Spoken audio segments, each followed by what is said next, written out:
అటువంటి ఆంధ్ర శ్రీరాముడు నారా చంద్రబాబు నాయుడు గారికి ప్రజలు పట్టాభిషేకం చేయబోతున్నారు. ఒక 2-3 రోజులు బట్టి వైఎస్ఆర్ సిపి వాళ్ళు బీజేపీ వాళ్ళు మరుగుతున్నారు చంద్రబాబు గారి మీద. ఇవాళ చంద్రబాబు నాయుడు గారు ఈవీఎంల గురించి మాట్లాడుతున్నారంటే 2014లో ఇదే ఈవీఎంలు మిమ్మల్ని ముఖ్యమంత్రి చేసినప్పుడు మాట్లాడలేదు, ఈరోజు మాట్లాడుతున్నారు అని అంటున్నారు, కారు కోతలకు వస్తున్నారు. 2014లో ప్రధానమంత్రి మోడీ లేడు. ఇవాళ ఈ దేశానికి ఒక శాడిస్టు ప్రధానమంత్రిగా ఉన్నాడు. మీకు మహిళలు ఓట్లు పడవు, మహిళలు ఉదయాన్నే వస్తారు, ఉదయాన్నే వచ్చి ఓటు హక్కును వినియోగించుకొని ఇంటికి వెళ్ళి వంట వార్పు చేసుకొని పిల్లలను చూసుకోవాలి కాబట్టి మహిళలు ఉదయాన్నే వస్తారు.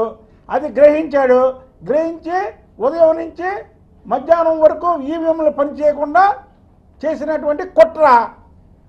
చంద్రబాబు నాయుడు గారు ఈ కుట్రను బయట పెడదామని ఢిల్లీ వెళ్ళి ఈవీఎంల గురించి మాట్లాడుతుంటే ఓడిపోతాడని భయం అంటారేంటి? తొడగొట్టి చెబుతున్నాం, తొడగొట్టి రేపు వచ్చేది తెలుగుదేశం ప్రభుత్వం, రేపు వచ్చేది ఈ రాష్ట్రానికి చంద్రబాబు నాయుడు గారు ముఖ్యమంత్రి. మీరేదో ఇల్లు అలగ్గానే పండుగ అనుకుంటున్నారేమో. ఏంటి కారు కోతలు? 4 రోజులు బట్టి ఒకటే కారు కోతలు. చంద్రబాబు నాయుడు గారు ఓడిపోతాడని ఓటమి భయం. ఓటమి భయం ఆయనకి. ఓటమి భయం అంటారా? ఈవీఎంలు 2 గంటల వరకు పనిచేయకపోతే వాటి గురించి మాట్లాడడానికి వెళ్ళడం. ఈవీఎంలు ఇంకా భారతదేశంలో అనేక చోట్ల ఎన్నికలు జరుగుతున్నాయి. ఆయన ఆంధ్రప్రదేశ్కే ముఖ్యమంత్రి కాదు, దేశానికే ఒక స్ఫూర్తిదాతగా ఉన్నటువంటి చంద్రబాబు నాయుడు గారు ఆయన ఈవీఎంల గురించి మాట్లాడితే ఓడిపోతాడని భయం. ఎవరికి భయం? ఎందుకు భయం?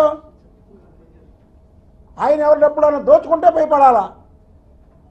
ప్రజా సంక్షేమం చేశాడు, ప్రజల కోసం పాటుపడ్డాడు. ఆయన భయపడతాడా?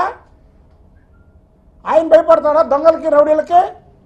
ఏం మాట్లాడుతున్నారు అసలు మీరు? అసలు ఏం లేకుండానే మీరు ఇంత రాష్ట్రంలో ఇంత అలజడి సృష్టిస్తున్నారే. ఏదైనా ఇంటే ఇంకేమైనా ఉంటుందా రేపు? రాష్ట్రం రావణ కాష్టగా మారిద్ది. మేము ఇవాళ వైఎస్ఆర్సీపీ నాయకులకు చెప్తున్నాం, రేపు వచ్చేది ఇక్కడ చంద్రబాబు నాయుడు గారి ప్రభుత్వం. మేము తొడగొట్టి చెప్తున్నాం, తొడగొట్టి చెప్తా.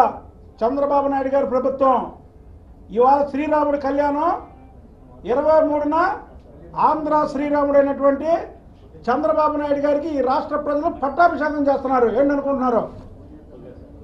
వార్తావాణి న్యూస్ ఛానల్ ఎప్పటికప్పుడు రాజకీయ, సినీ విశేషాలు, స్పోర్ట్స్ మరియు సాంకేతిక పరమైన మరెన్నో విషయాలను మన ముందుకు తెస్తుంది. మరింత సమాచారం కొరకు వార్తావాణి న్యూస్ ఛానల్ ని సబ్స్క్రైబ్ చేయండి.